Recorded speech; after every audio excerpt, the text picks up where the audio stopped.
साल जो है कि महाकुंभ लगा है, यानी 12 वर्षों के बाद लगा है। लेकिन और भी एक खास बात है। फिलहाल में दोस्तों हम लोग आ चुके हैं गोरखपुर रेलवे स्टेशन।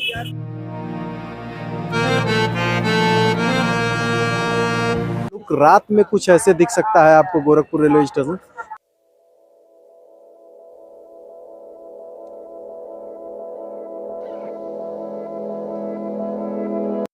दोस्तों इस समय सुबह के 7:20 हो चुके हैं और हम लोग आ गए हैं प्रयागराज जंक्शन रेलवे स्टेशन से एक स्टॉप पहले, यानी प्रयागराज रामबाग। यहाँ से संगम की दूरी थोड़ी सी करीब पड़ती है, इसलिए हम लोग यहाँ पे उतर गए हैं। अगर आप भी गोरखपुर साइड से आ रहे हैं तो आप एक स्टॉप पहले ही उतर जाएंगे तो आपको संगम की दूरी थोड़ी सी करीब पड़ेगी। वाह,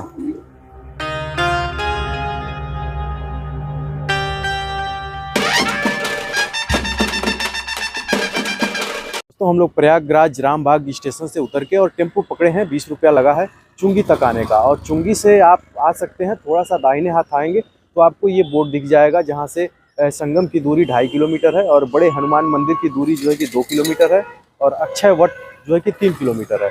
और इलाहाबाद फोर्ट जाना चाहते हैं तो आपको सामने जाना पड़ेगा। इलाहाबाद फोर्ट 1 किलोमीटर है।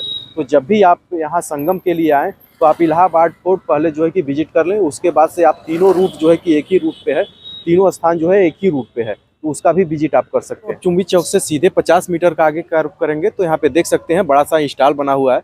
यहाँ पे प्रदर्शनी का आयोजन किया जाएगा जो माननीय मुख्यमंत्री योगी आदित्यनाथ द्वारा जो है कि यहाँ पे संचालित किया जा रहा है। आप देख सकते हैं इस तरह से कितना भव्य जो है कि टेंट का आयोजन किया गया है और यहाँ छोटे छोटे जो है कि बैरिकेटिंग करके कमरे बनाए हुए हैं। यहाँ पे प्रदर्शनी का आयोजन होगा।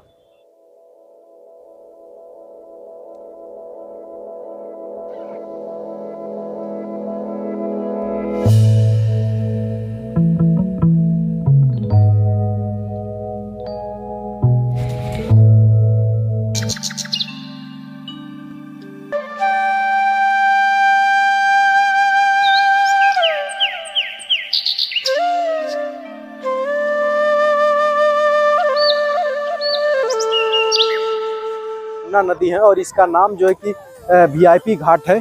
यहाँ पे आप आ सकते हैं सीधे ये बड़े हनुमान मंदिर के बिल्कुल पास ही में। और यहाँ से इलाहाबाद फोर्ट बिल्कुल आप देख सकते हैं। इलाहाबाद फोर्ट का व्यू बिल्कुल सामने से दिख रहा है आपको। ये इसको वीआईपी घाट बोलते हैं। दोस्तों यहीं पे जो है कि 2025 का महाकुंभ लगने वाला है। महाकुंभ के बारे में बता दें कि कुंभ जो है कि 12 साल पे लगता है, महाकुंभ 12 साल पे लगता है और अर्ध कुंभ जो है कि 6 साल पे लगता है। इस साल जो है कि महाकुंभ लगा है, यानी 12 वर्षों के बाद लगा है।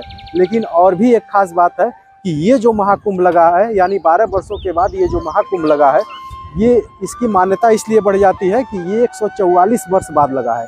यानी 12 महाकुंभ के बाद से ये 12वां महाकुंभ है। यानी कि 11 बार पहले महाकुंभ लग चुके हैं, तब ये महाकुंभ लगा है। इसमें ग्रहों और नक्षत्रों की स्थिति बिल्कुल सटीक बैठी है, इसलिए इसको जो है कि महाकुंभ का नाम दिया गया है। और हम लोग हम लोगों का सौभाग्य है कि हम लोग इस पीढ़ी में जन्म लिए हैं कि 144 साल बाद लगने वाले महाकुंभ का जो है कि हम लोग दर्शन करेंगे। दोस्तों महाकुंभ जो है कि 13 जनवरी से और 26 फरवरी तक रहेगा। इसमें कई स्नान हैं, बहुत मेन जो है कि पूर्णिमा है, अमावस्या है, कई तरह के स्नान हैं जो आप यहाँ पे आके कर सकते हैं। ये यमुना घाट है, यहाँ से आप नाव लेके और जाएंगे। आप वहाँ देख सकते हैं, वहाँ त्रिवेणी संगम है। वहाँ पे गंगा जी, यमुना जी और विलुप्त रूप से जो है कि सरस्वती जी का जो है कि समागम होता है। विलुप्त रूप से सरस्वती और गंगा यमुना जो है कि आपस में मिलती हैं, उसी को संगम बोला जाता है। दोस्तों महाकुंभ जो है कि अपने पूरे भारतवर्ष में केवल 4 जगह ही लगता है। एक तो आपका हो जाता है ये प्रयागराज, और दूसरा आपका उज्जैन में लगता है, और तीसरा जो है कि नासिक में लगता है, और चौथा जो है कि आपका हरिद्वार में लगता है। ये 4 महाकुंभ लगते हैं, 4 जगहों पे महाकुंभ लगते हैं। तो इस महाकुंभ का बहुत विशेष महत्व है। अगर आप जो है कि प्रयागराज आते हैं तो ज़रूर संगम का स्नान करें, क्योंकि 13 जनवरी से ही जो है कि ये कुंभ का आगमन हो जाएगा। कुंभ का जो है कि मेले का शुरुआत हो जाएगी और 26 फरवरी तक रहेगा। यानी 1.5 महीने का आपको समय मिल जाता है। 1.5 महीने में कभी भी आके जो है कि आप स्नान यहाँ पे कर सकते हैं और मेला का जो है कि भ्रमण कर सकते हैं। दोस्तों आपको बता दें कि महाकुंभ केवल 4 जगह ही क्यों लगता है। दोस्तों जब समुद्र मंथन हो रहा था, सागर मंथन हो रहा था, तो विष्णु जी जब अमृत का घड़ा लेके राक्षसों से बचा रहे थे, उस समय जो है कि वो घड़ा लेकर अमृत का भागे, उसके उनके पीछे पीछे राक्षस भी भागे थे। तो ये अमृत की कुछ बूंदें जो है कि 4 जगह पे गिरी थी, केवल अपने देश में, पूरे देश में केवल 4 जगह पे ही गिरी थी। इलाहाबाद, नासिक और जो है कि उज्जैन और हरिद्वार, ये 4 जगह पे जो है कि अमृत की बूंदें गिरी थी। और इसीलिए इन्हीं 4 जगहों पे जो है कि संगम लगता है, इन्हीं 4 जगह पे जो है कि संगम का स्नान किया जाता है।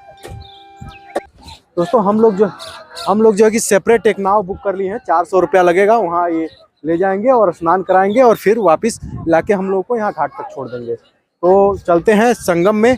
ये यमुना घाट से हम लोग VIP घाट से ये नाव पकड़े हैं और चलेंगे संगम में, स्नान करेंगे और स्नान करने के बाद से फिर हम लोग वापस आ जाएंगे।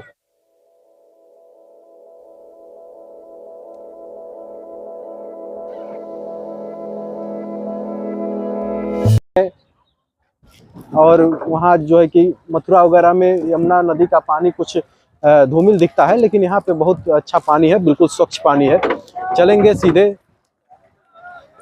त्रिवेणी संगम पे और वहाँ जो है कि स्नान करेंगे।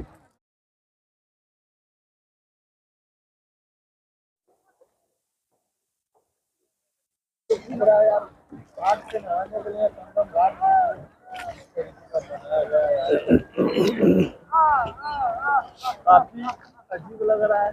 यहाँ पर नाव पर से उतर के फिर नाव में ही नहाना है संगम घाट पे। देखते हैं क्या सीन होता है। यहाँ से आप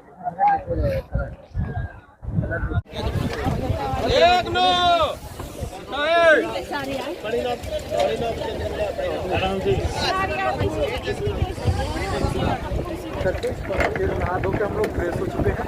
अब चलते हैं हम लोग फिर VIP घाट पे। VIP घाट जहाँ से हम लोग जो है कि नाव पकड़ेंगे, अब वहाँ पे फिर चलते हैं। उसके बाद से हम लोग चलेंगे और बाकी जगह पे।